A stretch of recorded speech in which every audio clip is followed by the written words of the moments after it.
Në Fakultetin Ekonomik të Universitetit Luiç Gurakuçi të Shkodrës u organizua panajiri i karrierës dhe punës. Një nisëm kjo e kthyer në traditë. 40 biznese dhe kompani u bën pjesë e këtij eventi që synon të lidhë studentët me tregun e punës, duke i njohur ata me kërkesat por dhe ofertat që ka sot ky treg. Pse po e bëjmë diçka të tillë? Sepse në filozofinë tonë si institucioni i arsimit lartë, ne kemi në qendër dhe do të kemi në qendër studentin.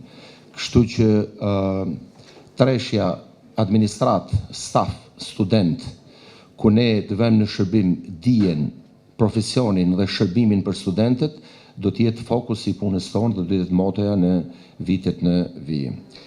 Madje më lejoni të ndaj sot me kolegët, me pedagogët, me drejtuesit, por edhe me përfaqësues të korporatave, të bizneseve, të kompanive që janë prezent në këtë panajir të punës, që ne duke nisë nga viti i ardhshëm akademik, besoj edhe me miratimin e Senatit, do të përfshim në statutin e universitetit një organ këshillimor që janë bordet e tregut punës.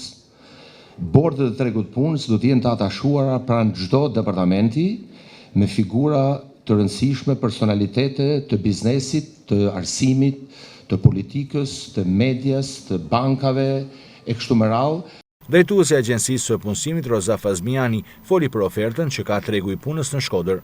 Ne vim në këtë panajir me rreth 610 oferta pune.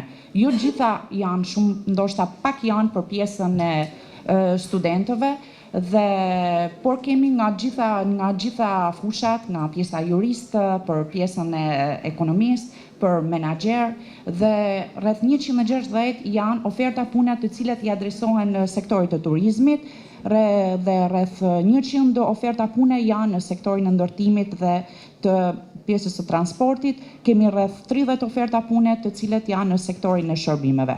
Ndoshta është vetëm fillimi i sezonit, por duhet ta mendojmë dhe ashtu siç po shkon edhe Bashkia Shkodër, një Shkodër jo thjesht me punë sezonale, por një Shkodër me punë gjatë gjithë vjetorit, sepse edhe vetë Shkodra po ndryshon edhe në lidhje me tregun e punës. Ky panajir është një mundësi për studentët, të rinjt profesionistë dhe punëkërkuesit për të krijuar lidhjet me tregun e punës.